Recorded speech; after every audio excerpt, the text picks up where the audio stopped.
Welcome, my friends, to another episode, yet again, of the Bridging Divides podcast.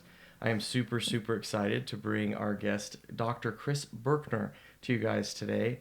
Dr. Berkner has a really, really awesome story. You and I met, a couple of years ago. A few years ago, yeah. Yeah, it's been a while. Oh my gosh, I can't believe that it has been that long.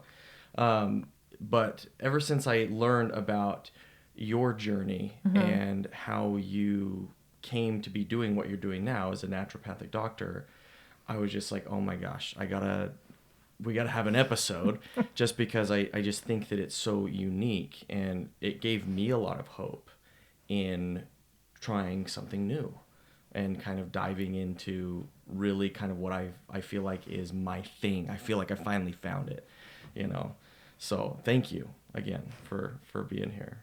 We're super excited. You're welcome.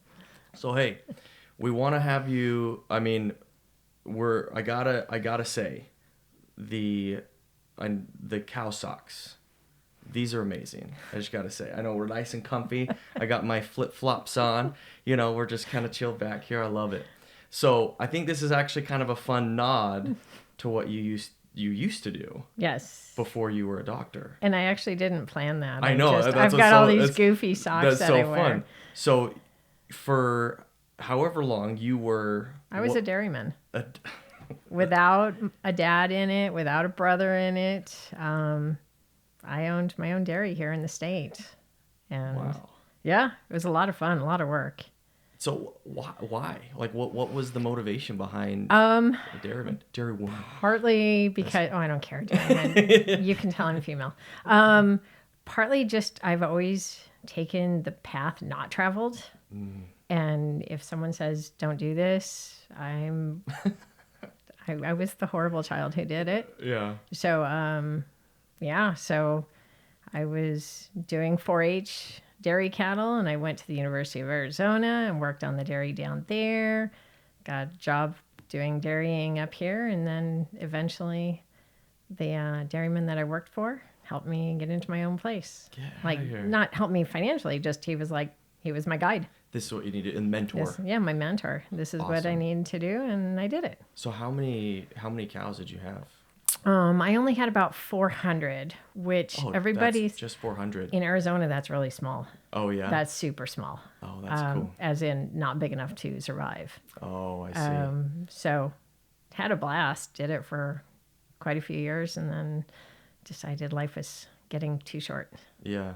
There's something unique, I think, that comes from living that kind of a life. My dad was a physical therapist, but we didn't have 400 cows. We had maybe 3 or 4 at one point, not 300 or 400. But we would wake up, we'd milk the cow, we'd strain the milk, and we'd do everything. I grew up making cheese and cream and butter, and it's an interesting experience that not a lot of people get now. We never made the cheese or the butter, because UDA did that, the United Dairymen of Arizona. But we were, we milked 3 times a day. It ran 24 hours a day. Man. It was a 24-hour-a-day business. That is wild. Yeah. That is wild. So tell me how you decided to go to med school at what age? Well, actually, I was planning on being a vet. Okay. My entire life. Oh, okay, gotcha. And when I was at the University of Arizona, I was going to go to vet school, but there was a falling out between Colorado and Arizona. And back in the good old days, you paid for school. Right. You didn't take out a gazillion loans. Yeah. And so that nuked that idea. And so it got shelved. And then it's always how I've lived. And then one day I was just talking to my husband. I said, I want to go back and do this. And he knew medicine was a passion of mine. So he fully supported it. And here we are. Wow. So how old were you when you decided to go to med school then? Math. I love math. I was 39. 39. Uh-huh. That is not the age that people decide to go to med school. No, there was a few of us that already had families who were in there, and it wasn't easy. Yeah. We have 5 boys, So I was doing med school with 5 boys. Gosh, And, dang. Well, you know, I have 5 boys and a little girl, and she's the toughest little girl you're ever going to see. But that, having 5 boys alone is... keeps you hopping. Jeez Louise. But they were probably the reason I was able to do it is because there was so much energy flowing through the house at all times Interesting. that you just didn't slow down. Wow, see, I love that perspective of something where someone's like, oh my gosh, that must have been so hard. And then you flip it around and go, well, I mean, I love the positive outlook that you had. Well, there's no point in being negative. I mean, there's not. What does it accomplish? It doesn't accomplish anything. And, the family pulled their weight. I mean, Yeah. It wasn't just me. It was the entire family had to pull their weight when I was in school. What was your husband doing then, during that time? He was a teacher. He still is a teacher. Oh, cool. What does he teach? Middle school. Middle school. Oh, man, the battlegrounds right there. He loves it. That's awesome. He loves working with the kids, seeing what their potential is. I really enjoy that too, probably because my maturity level is very similar to theirs, but I really enjoy working with the youth. I don't know, there's something about it that I'm excited to see where they're going to go. Mm-hmm. And I don't know, maybe there's a little bit of vicarious living, going on where I'm like, seeing what they're doing and, having fun. There are things about middle school and high school that I definitely don't miss. Acne for one. I'm happy to be done with that, but no, that's so awesome. I love that. So how old were your boys when you were going? Youngest was 4, and the oldest was 16 when I went to school. So pretty good spread. Yeah. That's awesome. That's Yeah. awesome.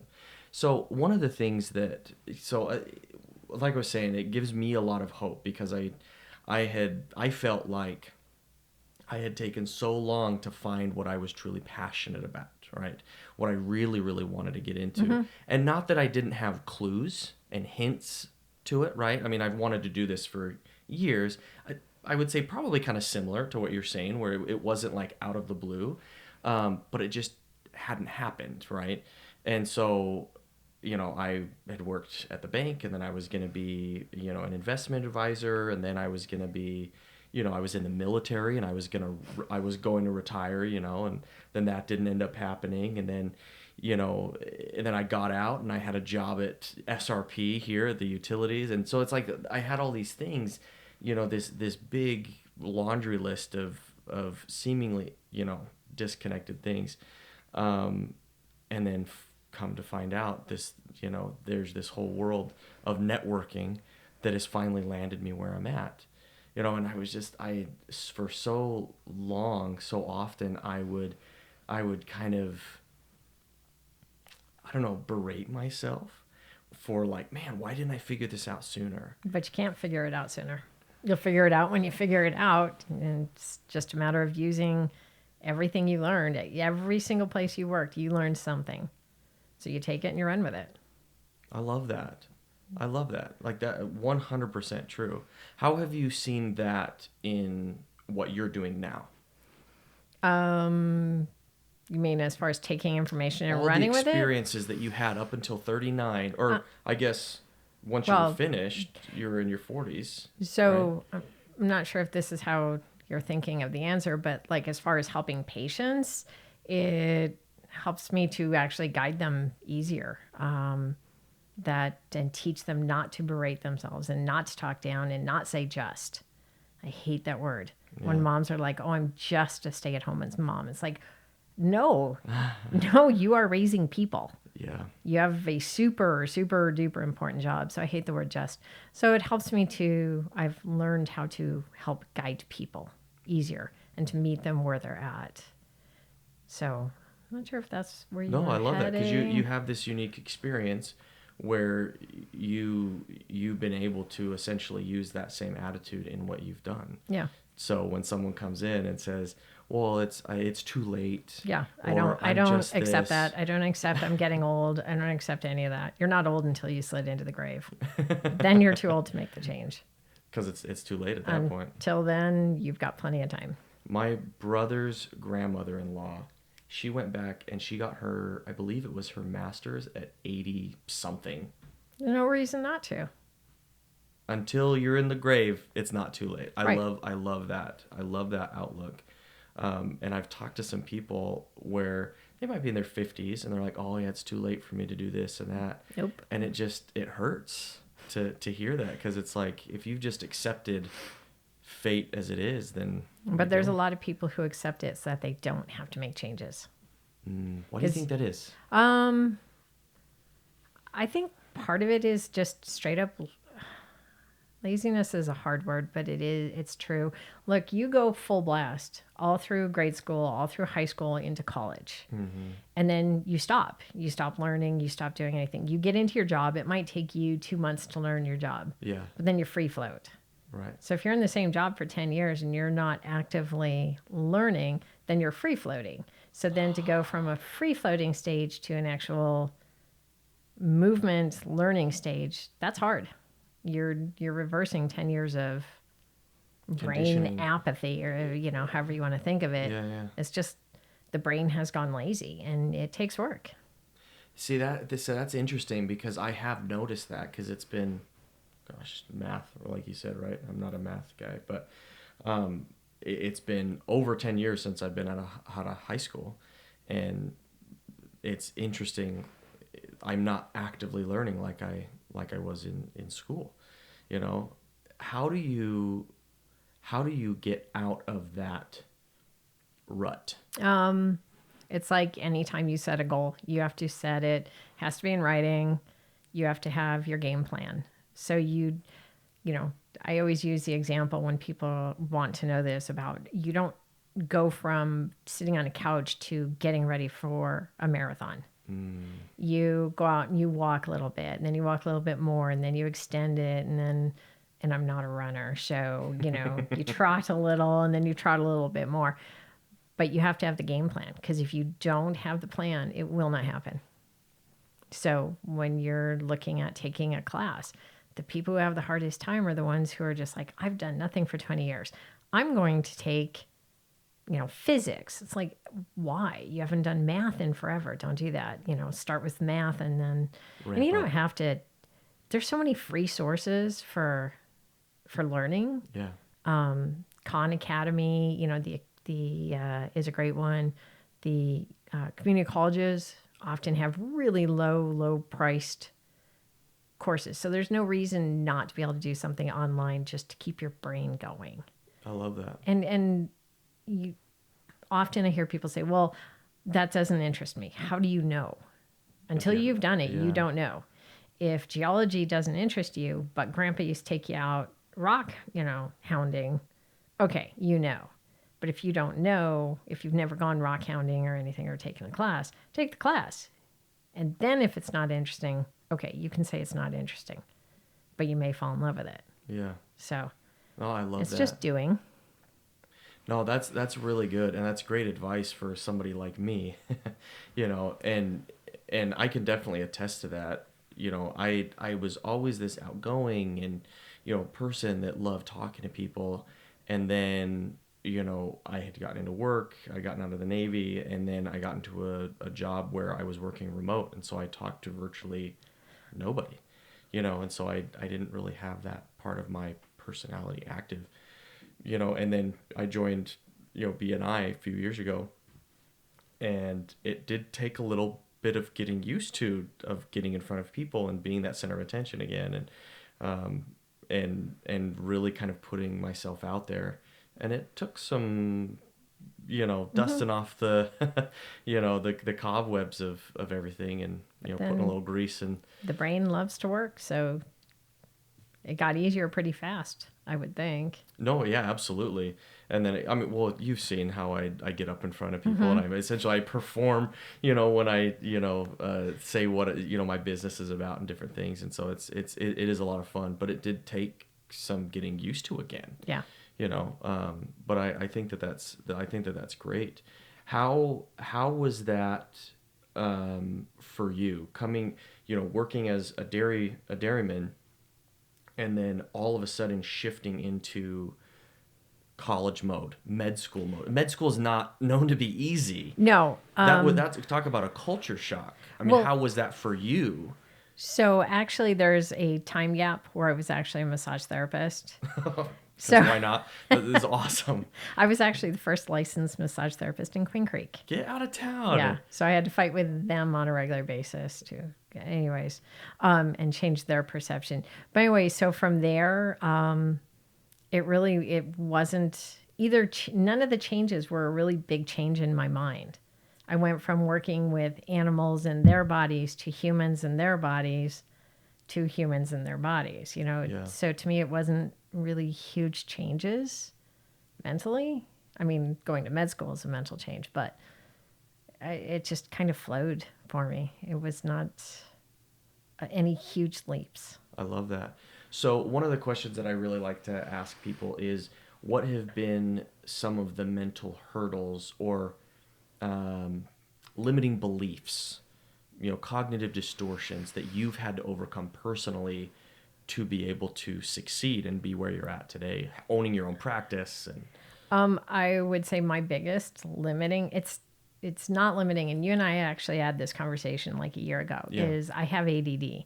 And so I go 100 miles an hour. Same. And when I do that for too long, I hit a wall where I'm just like instantaneously bored.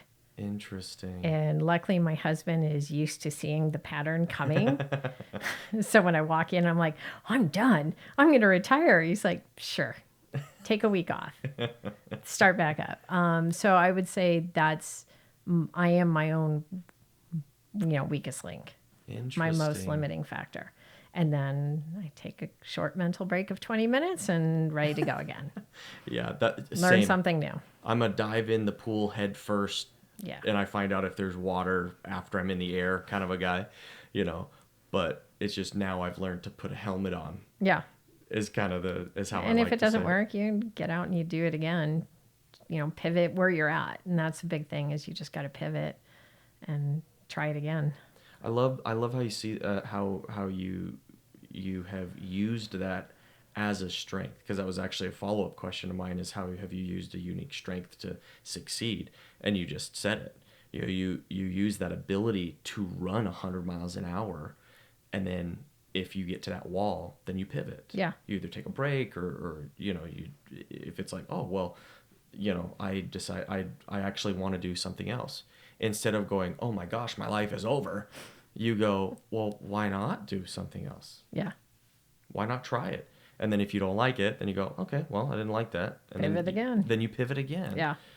There's so much hope that I get from that. Maybe it's because we're so similar in that aspect, to be able to see somebody who has succeeded in that, where there have been times with myself where I'm like, oh my gosh, like it can be kind of difficult to operate in a way that it really is not the norm, you would say, but when's normal?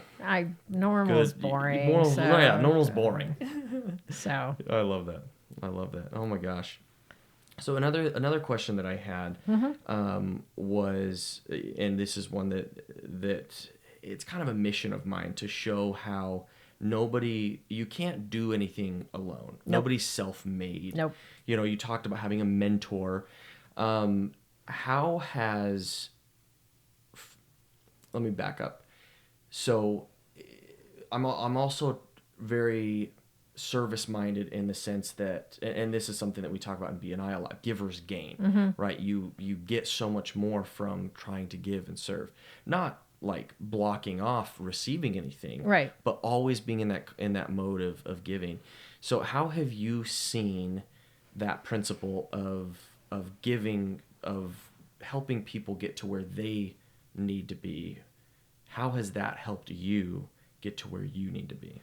Oh, interesting question. I actually love helping, whether it's med school students, whether it's EVIT students, Combs High School students. Yeah. I love to help them because, first of all, until you have someone else show you other options, then you're stuck. You can't see the other options. So, but not only that, but so many kids, youth, young adults, whatever, everything is so negative. It's so negative. And I like to be, more positive, hey, you may be going for an MA, but do you really want to be an MA? Let's look over here and all these other options that they didn't even know was out there. So I love showing people and helping them. I think it also helps to minimize bad mistakes. Because clarify that. Bad mistakes. Like people who go to college for something and end up $100,000 in debt and then realize they really hate this. They realize that by year 2. But you get to a point in college, and this is a huge problem, where if I quit, I'm $50,000 in debt. And if I continue, I might get this awesome job. But if someone can catch them along the way and say, be prepared for all of this, and if you looked over here, and if you looked over here, and I don't talk kids out of college, but I like them to actually see all their options. Med students, because med school is so focused, it actually gives them a break to be in the office and see what actually happens, not what happens in the school clinics. Yeah. Because they're different. I mean, they have to be different. Right.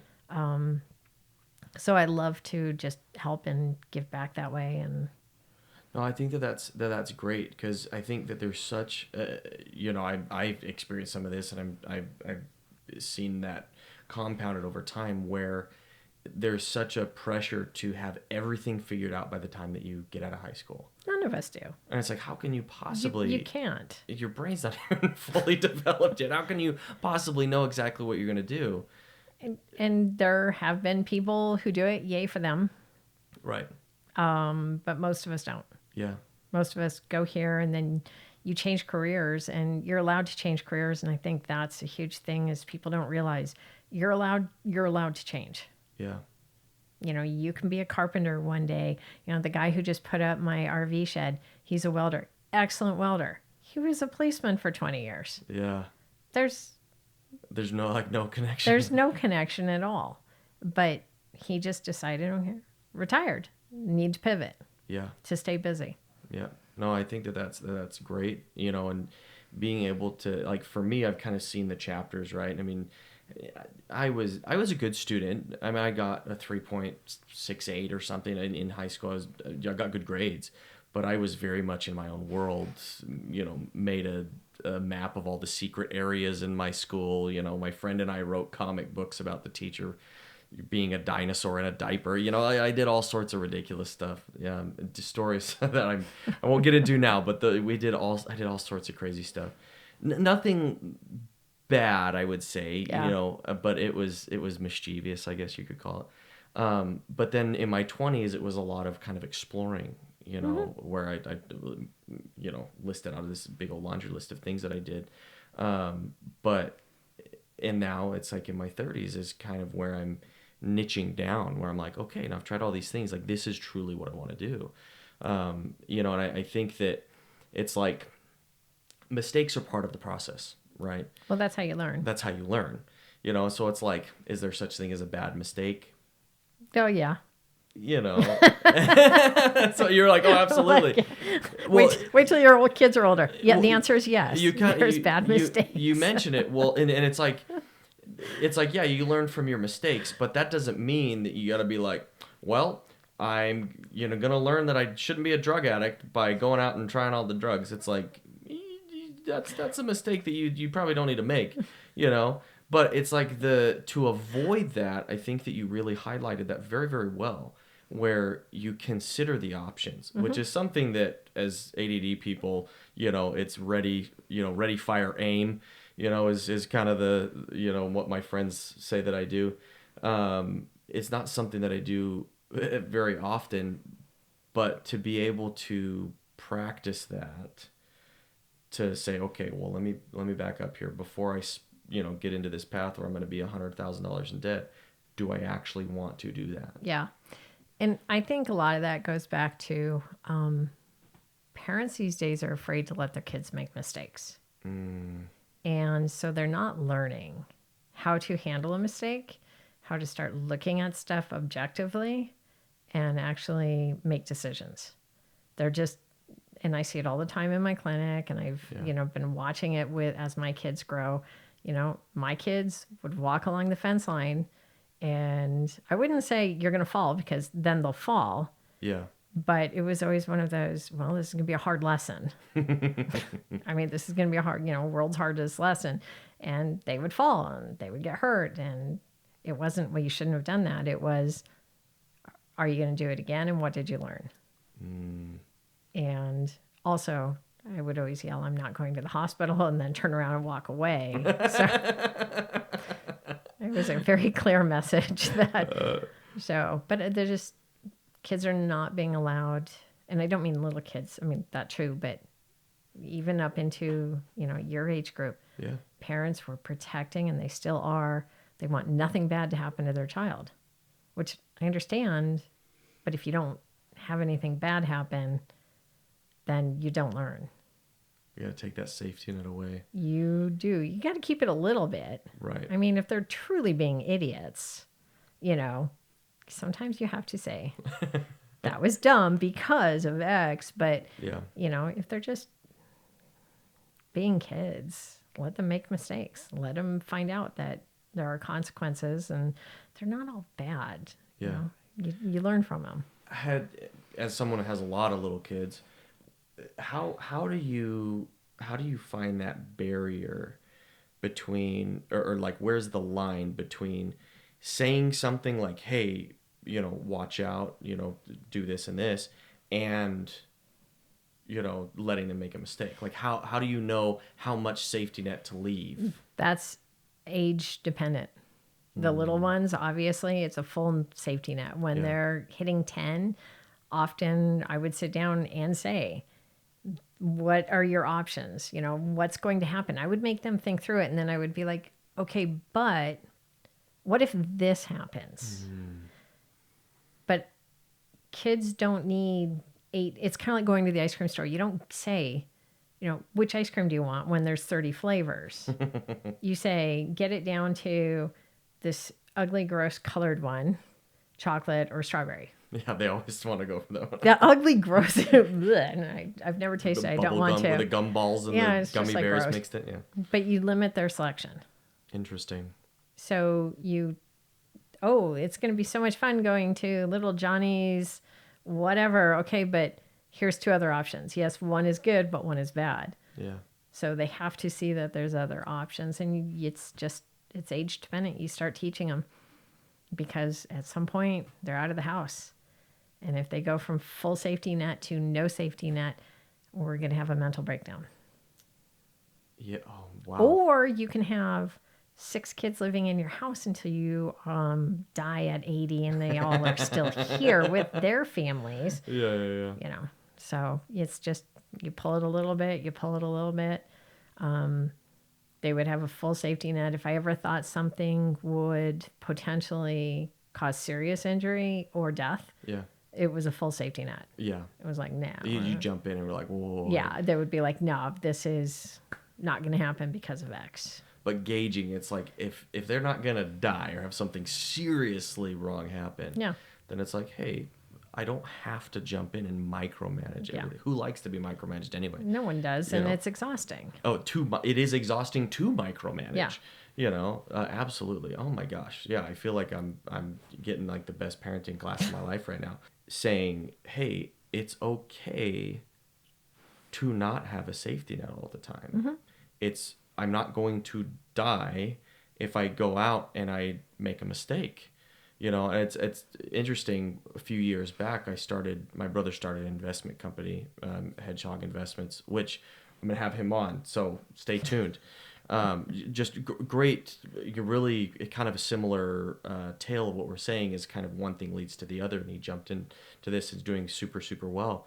But at the time, I didn't know anything about investments. I didn't know, how it was going to work. And fast forward 3 years, it's going super well, but I didn't know that at the time. Yeah. It was kind of scary, and there was a risk involved. But then I weighed and I was like, okay, well, if this were to fail, I'm not going to lose my house. There was some risk involved. It took some money out and I put it here and there, whatever. But it was kind of what you were saying before, is that it kind of look at the options. If this happens, what could go wrong? If this happens, what could go wrong? But being I think that it's so important to be okay to not have that safety net, to where you don't have that mental breakdown. But that comes from kind of being conditioned throughout childhood and yeah. your development. But there's also, parents need to accept that they're allowed to do stuff. They're allowed to make mistakes. You just don't want it to end up in, losing the house or anything like that, So there's parents who are, I can't do that because I might fall and break something. It's like, okay, but you can fall and break something going to the kitchen. Yeah. So do it anyways. Oh, I love that. It's like, why, if you could get hurt at any time, then why not go out and experience life? Right. Instead of always being worried that something bad could happen. I love that. It was like that lady who just jumped out of a plane a few weeks ago or a few months ago, who was 100 and some odd years old, and she died like 2 weeks later. But but she didn't die from jumping out of the plane. Yeah. She died because she was 100 and something years old. Yeah. But she didn't let stuff hold her back. She, she wanted to jump. She jumped. She knew the risks. She tandemed, so that decreases the risk, which is super fun, by the way, if you haven't done it. I have. It's so much fun. Wow. Yes, absolutely. Skydiving is the best. Yes. But anyways, she didn't let stuff slow her down. She knew she might die. Oh, well. I'm going to do this She's anyway. going to do it anyways. I think, again, I just think that that's such a beautiful concept of never letting that limiting belief of it's too late stop you from doing something that you've either always wanted to do, or taking that risk, or I'm too old to take that kind of risk. And there's some of that I get. Yeah, I'm not going to take up motorcycle cross stuff. Because I'd be dead in 10 minutes. But I know that. Okay, so yeah, I'm not going to do that. Right. But I'll jump out of a plane. But if that is something that you wanted to do, I would do it. Then okay, then go for it. Yeah. Then absolutely. No, I think that's fantastic.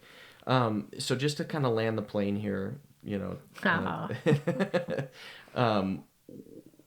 of my favorite things to kind of end on is the positivity prize fighter moment, which I think I may have told you a little bit about this. Positivity is a very big part of my life. It's something that I always strive for, always try to kind of look for the silver lining, that kind of a thing.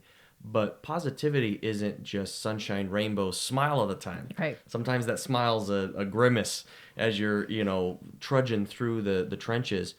The whole idea of positivity prize fighter is, when life knocks you down, punches you in the face, are you going to get up and keep fighting and win the prize fight, or are you just going to give up?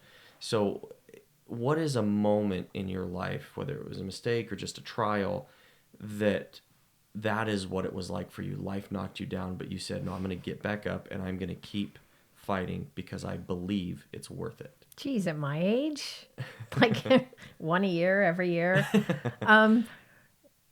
Hard one, because anytime you get knocked down, your choice is either to get up or to give up. So I always get up. I'm not one to give up. I would say pause. You didn't have that on your question sheet. I'll take your time. Nah, I would say probably the biggest is, when you go through, family strife. Like last year, we lost both my mom and my dad. If there's a reason to stop, that's it. But everybody, the whole family, my brothers, my sisters-in-law, all the nieces, nephews, everybody just supported. And we all came through. Yeah. I thank you for sharing that. I lost my grandma just a couple months ago. It's rough. I was very, very close with her, and within the same week, my wife lost her grandma. A week after, one of my good friends passed away, 38, 39, and it was just all at the same time. And we had talked about this in a previous episode with Justin, the beard with bow tie, whom you know. He's hysterical. He's fantastic. But but I think that coming together from You that have trial. to, because your choice is to close off and it will take longer to heal, but you leaned with on your wife, but then you had to be strong for her. And then she had to be strong for you, and it just makes you stronger, but it sucks and it's hard. Super hard, Yeah. you know? No, awesome. Oh my gosh, thank you for sharing that. That was a really good one. Apparently something that I needed to hear in this moment. I mean, here in this moment. No, thank you so much again for being on. Like you said, we've had many conversations where I've left feeling very motivated. And so I really appreciate you coming on and sharing your experiences and Yeah. stories with all of us. And so, we're super excited. And to all of you, thank you again for joining us. I hope that you have really enjoyed our conversation here with Dr. Berkner. And just remember that it is never too late. Don't use that excuse. Just throw that excuse out right now. You can have anything bad happen to you at any point in time. So why not take that risk? Why not jump out of that plane or do motocross or whatever it is that you've been wanting to do for so long? Don't limit yourself by saying that it's too late. I love you guys. Remember, bridges are built from two sides. No one succeeds alone. I love you. I'll see you on the next one.